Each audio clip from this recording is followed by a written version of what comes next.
కూటమి పాలనలో దేవుడి భూములకు కూడా రక్షణ కరవైందన్నారు మాజీ మంత్రి కాకాణి గోవర్ధన్ రెడ్డి.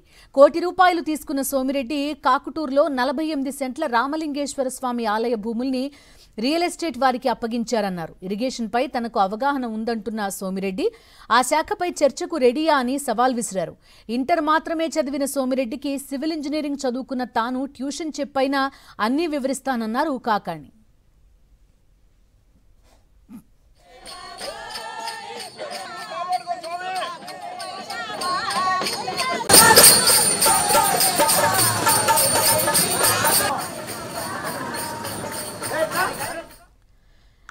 దేవాదాయ భూముల ఆక్రమణపై వెంటనే విచారణ జరిపి చర్యలు తీసుకోవాలని ఎండోమెంట్ ఆఫీసర్కు ఫిర్యాదు చేశారు. భజన చేస్తూ భక్తులతో కలిసి దేవాదాయ శాఖ కార్యాలయం వరకు ర్యాలీ నిర్వహించారు.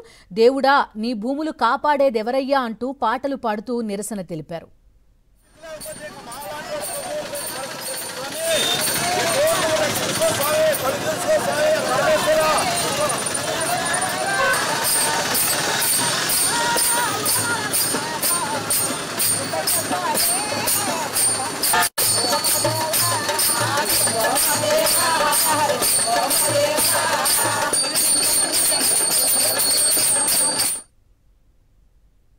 కాకుటూరులో ప్రసిద్ధ శివాలయం. ఈ 48 సెంట్ల భూమి శివాలయానికి చెందినటువంటి భూమి దేవాలయ ఆధీనంలో ఉంది అని చెప్పి రెవెన్యూ రికార్డులో ఉండేటువంటి పరిస్థితి. సోమిరెడ్డి ₹1 కోటి డబ్బులు తీసుకుని దానిని రియల్ ఎస్టేట్కి సంబంధించినటువంటి వ్యక్తులకి అమ్మివేయడం జరిగింది.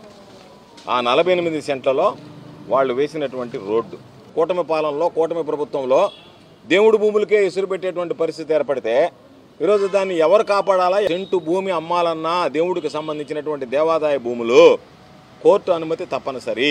ఆ సిమెంట్ రోడ్డు ఏమో రియల్ ఎస్టేట్కి సంబంధించినటువంటి వ్యాపారం వేసుకున్నాడు, కానీ గ్రామ పంచాయతీ రికార్డులో గ్రామ పంచాయతీ వేసినట్టుగా చూపించారు. మళ్ళీ దాంట్లో ఒక చిలకొట్టడే వారం కమిషన్. మళ్ళీ ధైర్యం ఉంటే దీని మీద విచారణ జరిపించి ఈ భూమి దేవాలయ భూమి అవునా కాదా, దేవాలయ భూమి అయితే దీన్ని అమ్మినటువంటి వాళ్ళు ఎవరు వాళ్ళ మీద మీరు క్రిమినల్ చర్యలు తీసుకోవడానికి సిద్ధమా ఈ ప్రభుత్వం? చంద్రబాబు నాయుడు, పవన్ కళ్యాణ్. నేను చంద్రమోహన్ రెడ్డి అంత పెద్ద చదువుకోలేదు. చంద్రమోహన్ రెడ్డి ఇంటర్మీడియట్ దాకా చదువుకున్నాడు, నేను అంత చదువుకోలేదు. నేను ఏదో సివిల్ ఇంజనీరింగ్ చేశాను.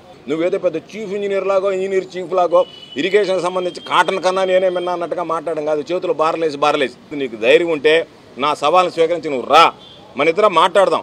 ఇరిగేషన్ సబ్జెక్ట్ మాట్లాడదాం. నీకు ట్యూషన్ పెట్టి ఒకవేళ నువ్వు ముద్దోడువైనా నువ్వు నేర్చుకోపోయినా ఎరగదీసైనా నేర్పిస్తా. నీకేమో అకౌంట్స్లో మనగాడివి. లెక్కలు మనిషిని చూస్తేనే లెక్క చెప్పగలడు. స్థాయిని బట్టి, స్తోమతను బట్టి, శక్తిని బట్టి అంచనా వేయగలడు, వాళ్ళ దగ్గర వసూలు చేయగలడు. కాబట్టి ఆ స్థాయిలో మేము ఎవరు మనికిరాం.